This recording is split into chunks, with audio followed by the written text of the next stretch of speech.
You and I have a rendezvous with destiny.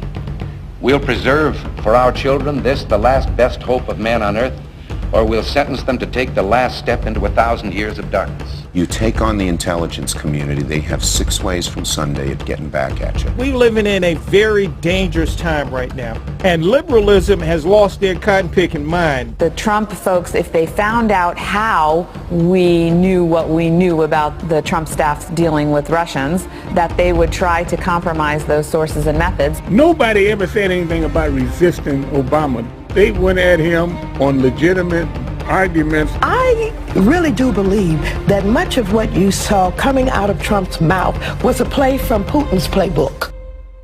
Welcome to the Abolitionists Round Table, your all-access pass to exposing fake news, the resistance, and the global elite's shadow government undermining American progress. Be a part of the conversation at 734-822-1600. And now, your all-American hosts, Del Marsh and Phil Stargell. Good morning, and thank you for getting up early in the morning to listen to the Abolitionist Round Table of Michigan on Wham Talk 1600. We're broadcasting live out of the S-hole, lovingly referred to as Southeastern Michigan. That is just a joke. I love Southeastern Michigan. And you know what, Phil? If you want to know the truth, the whole world is a hole. Yes. Because we all poop. I mean, come on, yes, let's be real. Let's be real.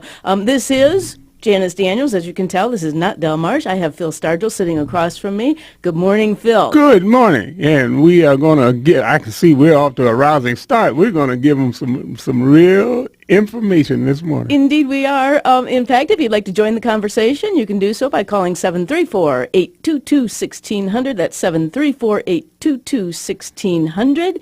We're going to talk about some of our favorite things, because that's what I want to talk about this morning. These are a few of my favorite things, you know, like when the dog bites, when the bee stings, when I'm feeling sad. I simply remember some of my favorite things, and then I don't feel so bad.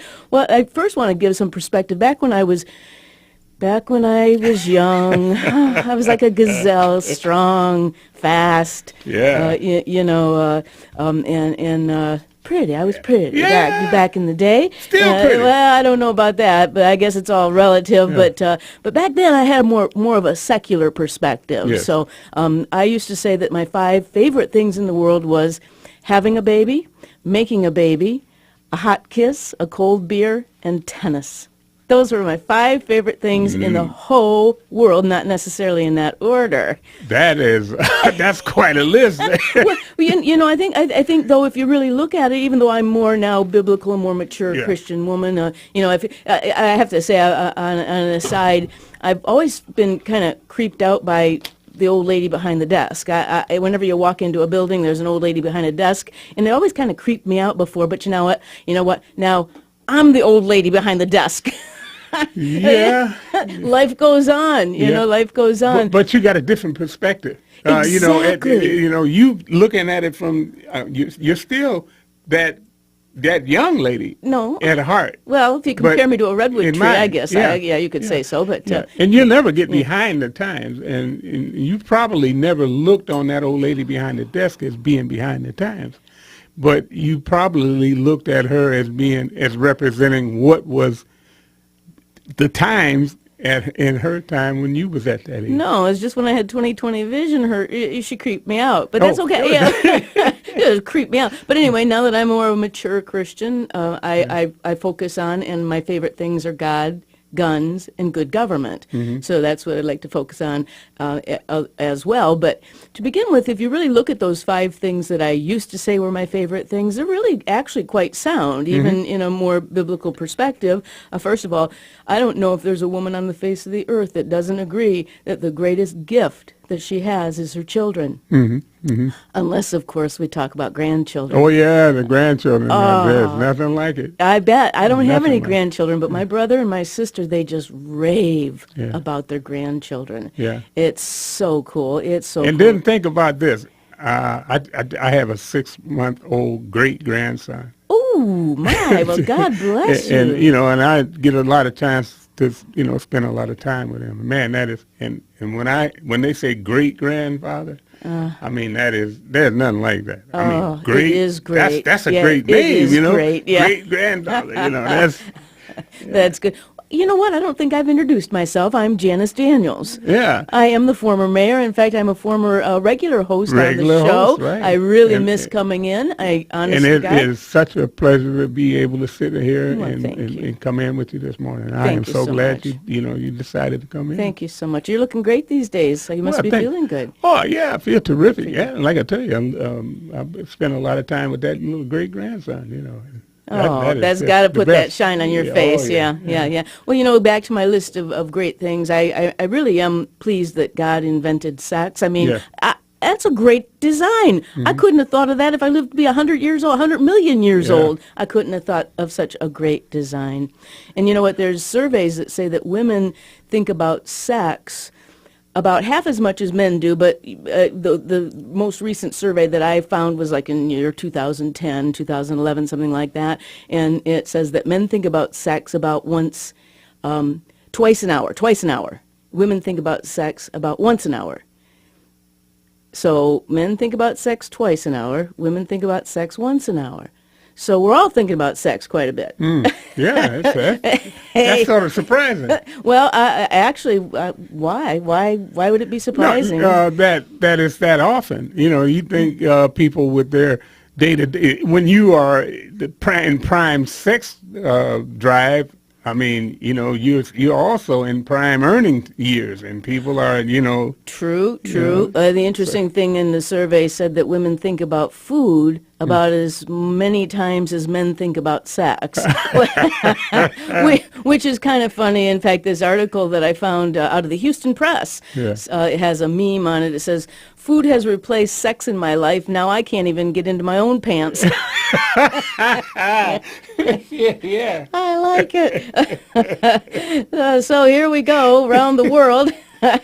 But you know what? Talking about tennis being my fifth favorite thing in the world, it actually makes a lot of sense because, sports. Everybody loves sports. Tennis is an individual sport, and I'm an individualist, so I win or lose on my abilities. Or at least I used to win or lose on my abilities. I used to play tennis about 3 times a week. I don't anymore, but I had some fun years playing tennis. But tennis is actually called the sport for women, the sport for women.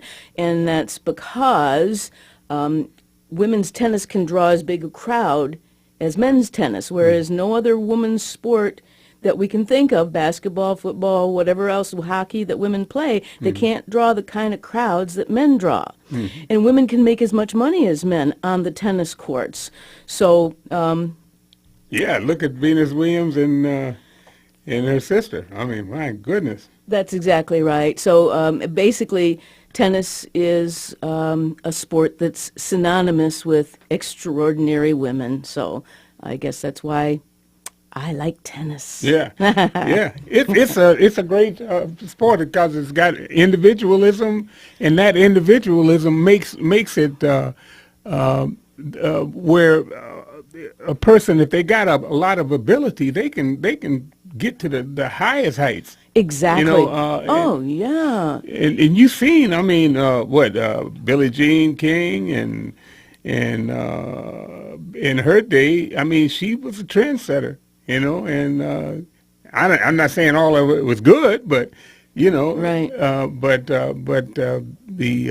The Elton John song "Philadelphia Freedom" was about the team in Philadelphia, and they had team tennis, and I don't think they ever got one in Detroit, but most of the other major cities had them. Yeah. You were talking about a tennis player named Rosie Casales. Yes. Casales. Yeah. And tennis, I guess, owes a lot to her because she was an entertainer, and she brought the sport to the United States, basically. Yeah, and she was very, very popular in her city, and then on the road when she came to the other cities.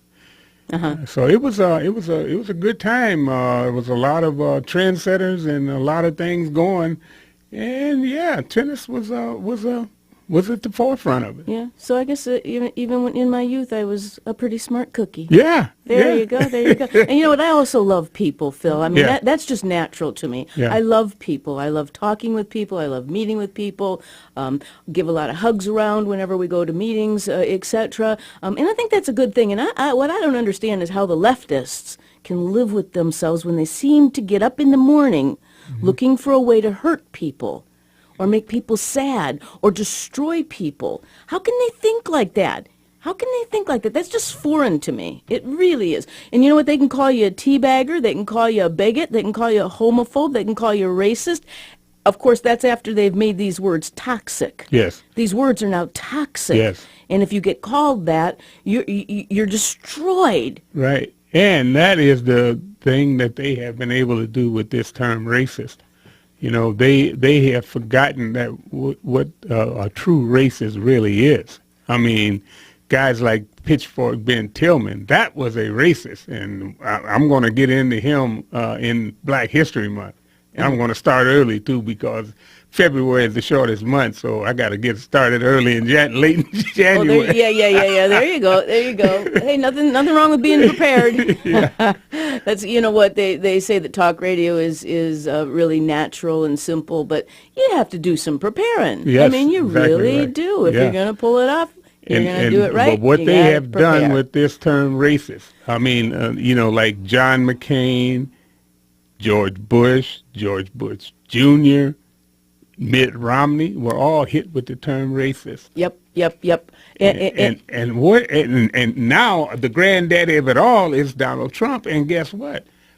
What's the difference? You know, I mean, a racist is a racist. It's a very, very derogatory term.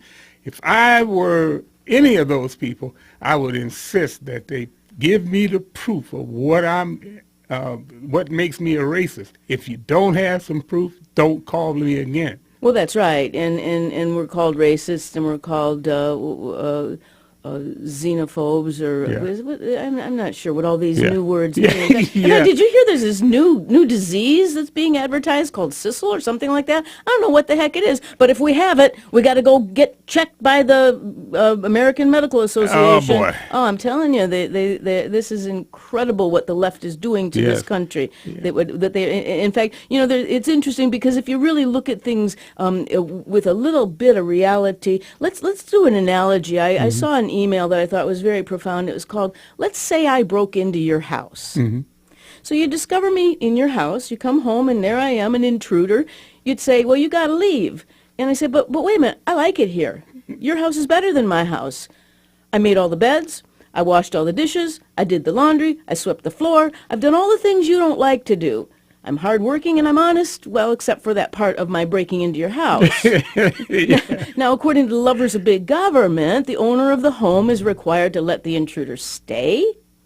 Oh. We're also required to feed the intruder. Yeah. We're required to add the intruder to our insurance plan. Yeah. We're required to educate the intruder's children. Mm-hmm. And we're required to cover all other kinds of costly benefits. And, of course, then the intruder says, well, wait a minute, my husband's out doing your yard work. He's also very good and hardworking and honest, except for the fact that he broke into your house. But if you try to call the police and force us out, we're going to bring all our friends in. They're going to have picket signs, and they're going to call you a racist, mm-hmm. and they're going to demand my right to be in your house after I broke into your house. Now, does that make sense? Does that make sense at all? Are we out of our minds? Yeah. Are we out? And of course, wait a minute. You have to learn the intruder's language so you can understand what they're saying. Yeah. And he doesn't have to learn yours. No. and it's so indicative of what is going on with this immigration problem that we have in this country. It's just, how can we expect our country to survive? Yeah, nobody ever asked just what it is that these Democrats are what's their end game? What are we supposed to do? Just continue to let this happen? Or are we supposed to make a law to say, oh, all is forgiven, and let's start the process all over again? You know, let's start and let in another 25, 30 million. Exactly. I go on to that whitehouse.gov website where you can add your comments, send a note to the president. And I sent a note, and basically in my note I said, what in the world are you doing, dear President Trump, whom I supported and worked to help get elected? There's actual laws on the books. This is my letter to the president. There's actual laws on the books that are written and passed by Congress that legislate that illegal aliens are not allowed in this country. Mm-hmm. And I said, you are the law enforcer, President Trump, not the welcoming committee for every person who simply wants to come to America illegally. And then I went on to say that we have an immigration process. No one gets to stay in this country if they come here illegally, whether they're 2 years old or 102 years old. They broke the law and they need to go home. Mm-hmm. Now, of course, the media is saying, 85% of the American citizens really want DACA children to stay. DACA children to stay because they were brought here illegally by their parents. Through no fault of their own. It's through no fault of my own that we have laws on the books that say you can't come into our country illegally. When are we going to wake up? What is it going to take to wake up the silent majority in this country that I feel confident believes as you and I do, Phil? I don't understand it. I went on to say in this letter to President Trump, build the wall. That's also a law that's supposedly on the books already. Yeah, and the proof of it is part of it was built around San Diego. If and that's and it's been very effective. Exactly. Well, the walls are effective. We know that historically. Yeah. Walls are effective. We've got a couple of callers that want to join the conversation. Phil, let's take it to the phones. I think we have Bruce from Grosse Pointe. Bruce, can you hear me? Yeah, I can hear you guys. Excellent. Good morning, Bruce. Good morning. Okay, great. Yeah. Happy New Year to both of you. And Del, if you're listening, Happy New Year to you, my dear friend. I hope you're on the mend. Keep your strength and your calorie count up. We need you back behind the microphone for the dynamic duo on 1600 on Saturday mornings. Oh, right. Yeah. 100%. Yeah, these comments that have been attributed to Donald Trump. Yes. Now, apparently Fox News has confirmed it, but I have not heard confirmation, and I need to hear it before I believe it. About these countries being, quote unquote, I guess for decorum's sake, we'll keep it clean here. But we all know what he's talking about. The thing is, guys, that Haiti, some of these countries in Africa, they are exactly what is being ascribed to them. Not because of the people, and not because of the countries themselves. The countries are beautiful. I've been to third world countries like Belize, magnificent countryside, wonderful people. But it's the governments. It's the government that's the problem. Government. Okay, exactly. Look at Haiti. Haiti is a developing country. We've heard of the developed world for now 100 years. The developing world for now 100 years. How come it's not developed? You know what? Everybody seems to be getting all offended because, he said that. But I was offended when President Obama said that America was no more exceptional than Greece. Exactly. Now, that offended me because we are the only constitutionally limited republic on the face of this earth. Right, and we have people that are begging and stealing to get into our country. Now, if you don't like our country and you don't like our laws and you don't want to assimilate, why don't you go back home and use some of the governing principles of the American experiment in self-government to be able to fix your own country? You see, it's the Democrats that are and have always been at odds with the Constitution. They seceded from the Union. They kept people enslaved for 200 years. Against the principles of the Constitution. Well, that's why the Communist Party was able to infiltrate the Democrat Party so easily, because there's a simpatico with their underlying goals of supremacy and egalitarianism and just a top-down kind of government structure that's so antithetical to what America is supposed to be all about. We need to actually educate the public. In fact, Allison and I, my dear lady of the round table, we are committed to going door to door in February. Starting in February, we're going to go door to door with some kind of a flyer to just start educating the people, the masses of people who don't listen to the Abolitionist Round Table on Wham Talk 1600 on Saturday mornings from 7 until 8. Bruce, thank you so much for your call. It's great to hear from you. One last thing. You look at these governments. These are kleptocracies. Okay, there a lot of them are military governments that have been put in place. A lot of these are legacy governments, I guess, like you'd have with the Duvaliers down in Haiti and this type of thing. And the fact of the matter is, like you guys were saying, there is no right for someone from another country to come in here. We make the rules. That's right. We decide whether you're going to have chain migration. We decide whether there's going to be a wall. We decide whether if you overstay your visa, you get kicked out. And that's what we've got to start doing, is enforcing our laws. We have, I don't know how many 10,000 gun laws on the books. Yeah, we've got to start enforcing our immigration laws, because that is one of the main responsibilities of government, is protecting the people and making sure that our borders are secure. That's right. Thank you so much, Bruce. In fact, that was the end of my letter to President Trump. That was follow the Constitution. Stop being bullied by these leftists. You've got to stand up for what is written in law. Now, I'm a proponent of taking the past 100 years worth of written laws, which I think is a bunch of gobbledygook, reams and reams and reams of words and restrictions and requirements, and burning them all at the stake. But the Constitution is a sound document that gives us proper rules of law that we need to have our elected officials and the people in this country understand. That's what we need to follow. Now, Bruce did mention something important, that is Del Marsh, our dear friend Del Marsh. He's had a bout with cancer, in fact, and God save him. But if you want to help Del Marsh in his efforts to be able to battle this sickness that he has, go to artofmichigan.com. That's ARTOFmichigan.com, and you can find a fundraiser flyer where you can donate either online, or you can send a check to Del Marsh, P.O. Box 135, Garden City, Michigan, 48135, and we would all be very grateful if you'd help Del Marsh out in his time of need, as we all should. We have another caller on the line, our friend Gary from Hazel Park. Good morning, Gary. Hey, good morning, Janice. How you doing, Phil? Hey, Gary. Hey, you guys have a lot of good things to say this morning, but one thing I'll disagree with you a little bit there, Janice, is the Constitution, as wonderful it is, and the hallmark of our civilization, there's parts of that need to be struck out also. And which part is that? I would say they need to put the one where the senators were assigned by the states instead of voted into office. Yeah, so we should make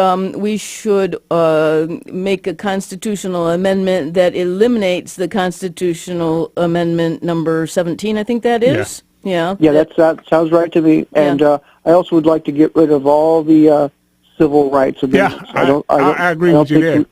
Well, that's what Phil talks about oftentimes. Civil rights supersede constitutional rights, and we need to switch that back around, just like we need to switch around who's running this country. It isn't those elected officials that sit in their high places and get clapped when they walk into a room. We all clap for them and listen to them tell us one thing and then legislate another thing. Those people are not really running this country. We the people are. Yes. And go ahead, Gary. That's the way it's written, that's the way it's contrived, but that's not how it's been going. And that's why I'm so disgusted with the political class, because they have betrayed this country over the last several decades by not supporting and closing our border. That's very true. Yeah. And that's why these people are criminal in my mind, because, there's this outrage about a word that the president said about countries around the world that are what Bruce said, what he said. However, there's no outrage about the people on our border living in terror. There's no outrage about the famine of death by fentanyl in our country. There's no outrage about the kids getting raped by multiple men in England. There's no outrage about 60 million babies getting killed since the beginning of Roe versus Wade. But the president says one off-color word, and it's wall-to-wall coverage on the news networks.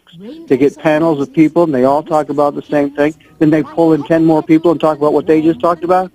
Yeah, I know, It's Gary. crazy. It is crazy, and I'm glad you joined the conversation. Stay with us after the break as we pick it up and put it down on the Abolitionist Round Table of Michigan. All right. Ponies and crisp apple strudels, doorbells and sleigh bells and schnitzel with noodles, wild geese that fly with the moon on their wings. These are a few of my...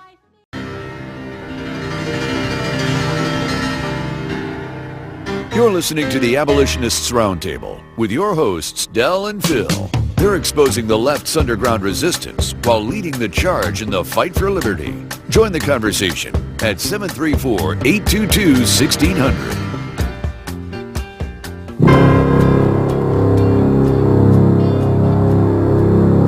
Hello, I'm Milt, and this is Logically Speaking Uncensored.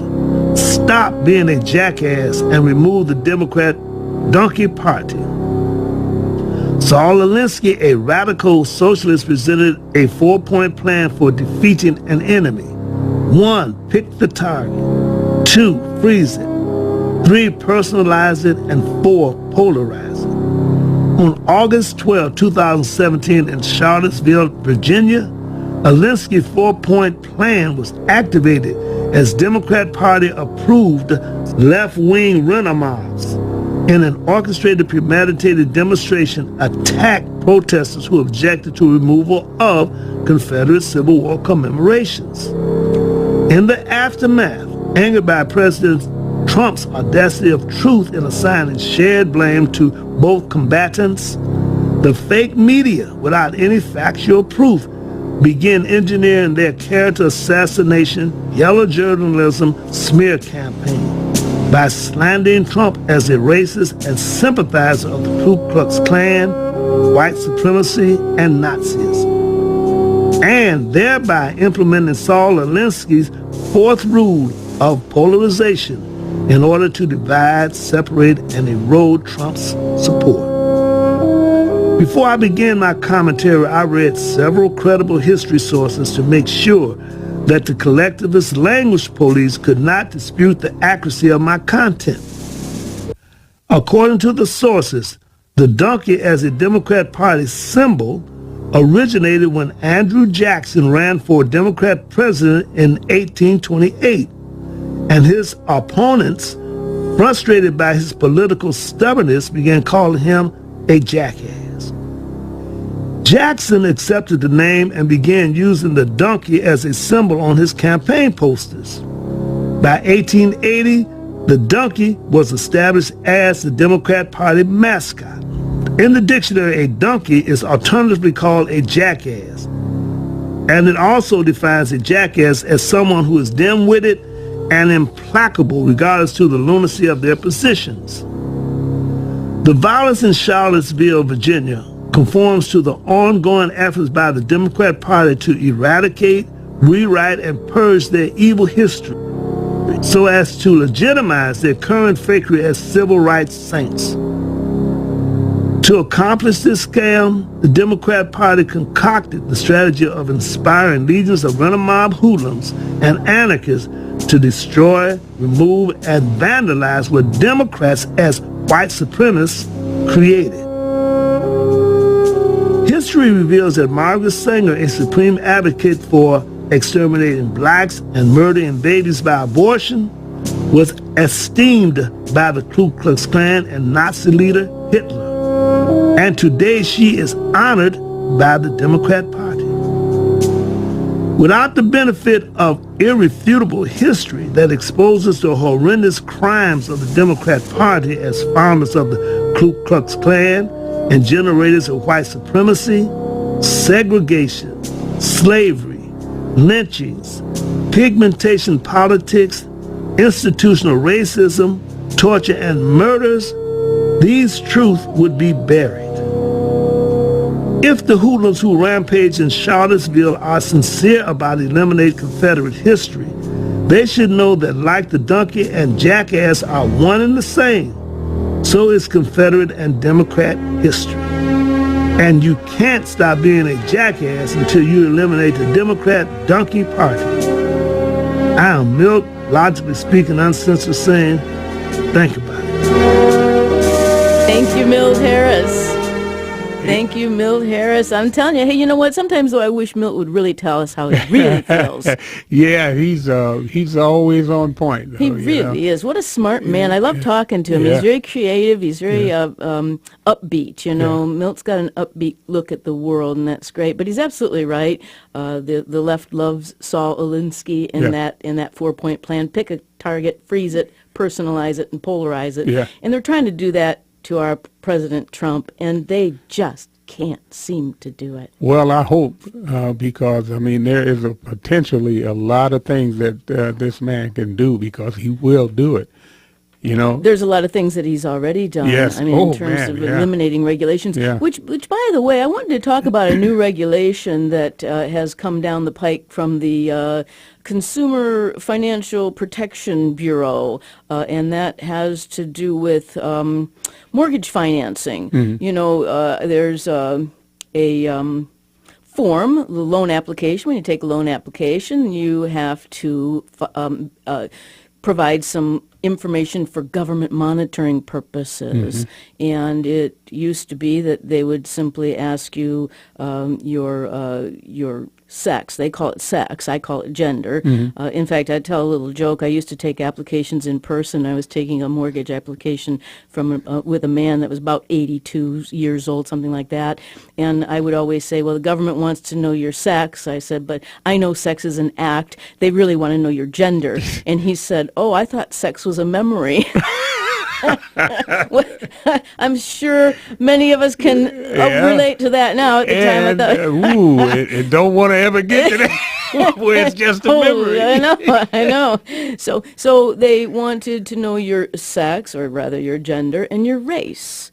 And they had 5 categories: American Indian, Asian, Black or African American, Native Hawaiian, or white.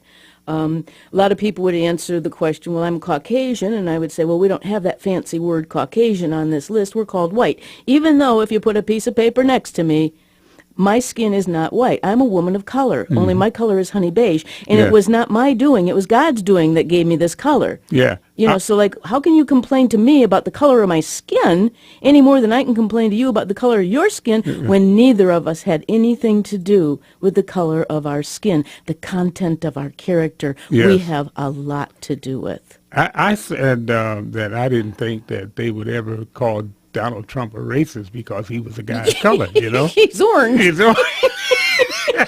He's a unique color. Yeah. Color all of his But own. they did it anyhow, you know? My goodness. So then as the restrictions evolved and the rules evolved, they added ethnicity. So now all of a sudden you have to identify whether you're Hispanic or Latino, okay? So, you know me, I hate big government. I hate big government. And don't go saying I hate government, because I don't. I think there's a proper role for government, and it is to protect us, to protect our lives, to protect our liberties, and to protect our happiness. And no more. No less. But I hate big government. So here we are intruding more and more and more. So now we have to ask if you're Hispanic or Latino. And now this year there's a new expansion of the regulations and rules that we have to do. We have to ask if someone answers that they're Hispanic or Latino. We then have to break it down whether they're Mexican, Puerto Rican, Cuban, or other. And if they say other, you have to write in an origin: Argentinian, Colombian, Dominican, Nicaraguan, Salvadorian, or Spaniard, etc. Okay. Spaniard, would that be like European? Yeah, Portuguese? From Spain. I'm not sure exactly what. And if you identify yourself as an American Indian under race, you have to enter the name of the principal tribe that you belong to. If you identify yourself as an Asian, you have to further identify yourself as being either an Asian Indian, a Japanese, Chinese, Korean, Filipino, excuse me, and Vietnamese. Or other Asian. And then if somebody says, I'm an other Asian, you have to enter the race. Example, Laotian, Thai, Pakistani. And if they say they're Native Hawaiian or other Pacific Islander, they have to further delineate Native Hawaiian, Guatemalan, Somalian, other Pacific Islander, and then if they say other Pacific Islander, they have to write in Tongan. I mean, this is obscene. It seemed to me that there's a lot of Japanese in the Hawaiian Islands. Is there a... No, they don't say that, but they have the little box other, so they could write that in. And they claim this is to help ensure that all applicants are treated fairly. I'm reading off this darn application, are treated fairly, and that the housing needs of communities and neighborhoods are being fulfilled. Now, the housing needs of communities and neighborhoods are being fulfilled. What are the housing needs of communities and neighborhoods? This is all a part of that effort by Obama, or I'm sure it's by the Democrat, by the leftists, by the lovers of big government. I like to lump them all in because Democrats, Republicans, they both have lovers of big governments within their respective political parties. They want to somehow engineer that every neighborhood has to have a portion of every race. Yeah, because they know that each and every race that comes here, this is how come the Democrats want to identify them. Yeah. You know, they want to know, they want somebody to know when it comes time to vote, they want to herd them people into one area. No, they want to disperse them out among the masses so that none of us vote for freedom any longer. And again, I'm not going to say Democrat, Republican. I'm going to say lovers of big government and liberty lovers. That's the real differentiation that we need to focus on. But this example of this statement that was attributed to Donald Trump is exactly why.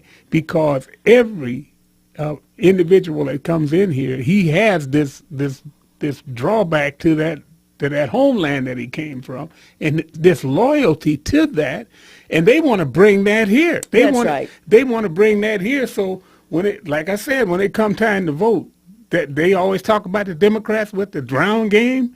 Yeah. That's what they mean. They want to be able to identify everybody in the precinct and whether or not they voted. And I'm going to tell you, when I was in my union, there were guys that were proposing that if people did not vote, and that they not be allowed to get jobs through the union that I was in. Right. And this is the kind of thing. I mean, nobody should be able to tell you that because you do or don't vote or who you voted for. That's right. That should be a hindrance to your employment or your livelihood or your well-being. That's why they want to know everybody. And that's the problem with too big of a government. That's the exact problem. I mean, when we boil it down, we talked over the break, when we boil it down, my freedom ends at your nose. Yeah. You shouldn't care what I say. You shouldn't care what words come out of my mouth. If you don't like what I say, don't come and visit me anymore. That's right. And one quick thing about this, I heard a candidate for one of the state senators or maybe even Congress, he was talking about that there should be more input to get more federal jobs into Detroit, the Detroit area. Now, what I say is that I would rather have private industry bring the jobs in than the federal government, because what's going to happen is those jobs will be, what do they call it, tribute, you know what I mean, the state senator, the U.S. Representative will be able to get those people those jobs for their vote.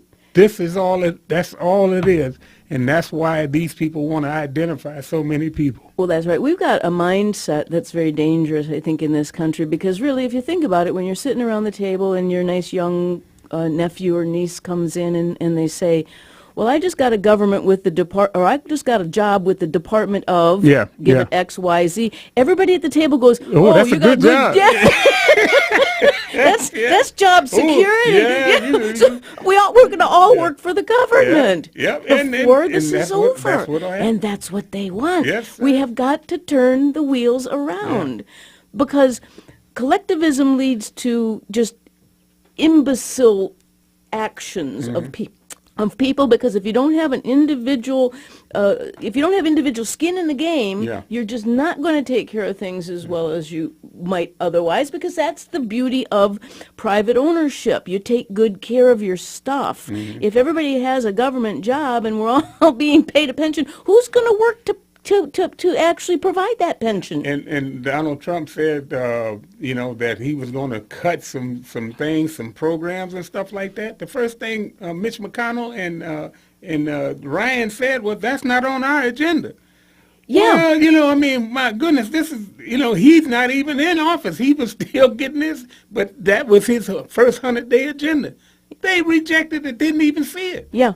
What they did see, that wasn't on their agenda. That wasn't on their agenda, As if the president doesn't have any right to set the stage for the agenda that we're going to follow. Well, Donald Trump is up against a big wave of opposition in all parties in the media. And, I took a look at I took a look at a local newspaper.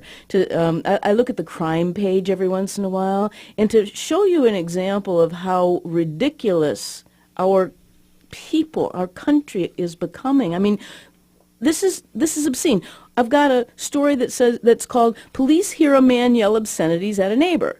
Well, this was a story about, it's 3 o'clock in the morning, it's in Troy, and there's a dispute over where a fence was built. The one neighbor thinks the fence was built on his property. So 3 o'clock in the morning, he's yelling obscenities at his neighbor. Now, this guy's 58 years old. So the neighbor who's being yelled at calls the police. The police come over. The guy, of course, says, no, I didn't shout obscenities. The police act like they leave, but they are standing around the corner. And the guy starts screaming obscenities again. So they arrest him for disorderly conduct. They actually should have arrested him for being so stupid as to continue to shout obscenities. And moral of the story, wait a couple hours before you have a second bout of lunacy and start screaming obscenities at your neighbors, because the police might be lurking around if they've been brought into the first place. Next article is "Smart Bus Fight Leads to Police Involvement." Now, this is a story about a 27-year-old man who spit on the back of the head of a 25-year-old man who was sitting in the seat in front of him on one of those so-called smart buses. Now, actually, the smart buses are like limousines for these people, because you really rarely see more than one person. So I'm kind of surprised that there were two people on the bus to begin with. And number two, if you've got to ride in a limousine like that, why are you sitting directly in front of a guy to allow him to get the whole bus to sit on? So that's another example of abject stupidity. Abject. But they let the guy go. I mean, so now he can go and get on another smart bus, and of course you don't have to have ID, and he can spit on your head if you go on the bus. Good Lord. I mean, Jesus God. Third story: gunman climbs in McDonald's drive-through window. Gunman climbs in a drive-through window at McDonald's. I mean, dude, keep your buns and your meat in the car while I'm fixing your Happy Meal, for crying out loud. What are we coming to? What is this world coming to? It's amazing. Next story: unsatisfied patient attacks doctor. This was in Bloomfield Township. A patient was unsatisfied with a procedure, complained to the doctor, and ended up attacking the doctor. This is a 27-year-old woman.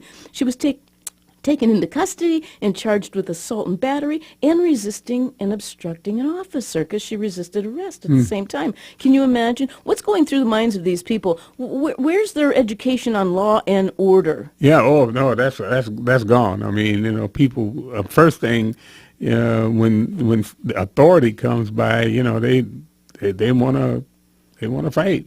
That's exactly right. Yeah, the crime is being attributed to the police officer who's there to keep the peace. Yeah. Instead, he is all of a sudden the perpetrator, and the victim is, the actual perpetrator is the victim. Yeah. How do we turn this around? It is a personal decision. you know, and a lot of people, I've heard a lot of people in my lifetime say things like when Rodney King got beat up by the police, and then he got a $3 million settlement or something like that. Yeah. I've heard people say, I'd take that whooping for $3 million, you know. Doesn't make sense to me because I had somebody beat me up like that. I mean, no amount of money could compensate for it because I don't think he was ever the same after that. You know, I think he was a little bit slow after that. That's true. You know, I did. I worked with a gentleman who got hit by a Federal Express truck or something like this, and this was a number of years ago, and he was pretty beat up, and he was buying a very lovely home in a very lovely neighborhood for a lot of money, and that was because he got a settlement. And I asked him, I said, would you would you want that to happen again for all of this that you have now? And he said, not for a minute. He would have rather not have gotten hit by that truck. Yeah. Because once you don't have your health, No. you don't have anything. However, when the media elevates the story of getting $3 million for confronting the police, that does nothing more than continue the perpetration of people confronting the police. In fact, another one of my favorite things is the American Constitution, and I am very concerned about Sharia law coming into this country, and it's infiltrating our highest levels of government, and then the media presentation of how good and how wonderful it is all wrong. But our law enforcement agencies basically are not being trained on how to look for the Sharia law incidents. In fact, I attended the Sharia Crime Stoppers meeting called Mosques a week ago or so. That was the SecureMichigan.org people, Dick Manasari and Gary Kubiak, and it was very interesting, and they gave us a list of questions to ask our local law enforcement community. For example, question number 1, what are the Sharia crimes that are in violation of federal and or state law? There is a specific difference between constitutional law and Sharia law. For example, as we've talked about, if you're caught stealing, they can cut your hand off under Sharia law. Under the Constitution, you go before a court of law, and you may get a penalty of going to jail. You may have to offer retribution, pay back some money, but you're not going to get your hand cut off.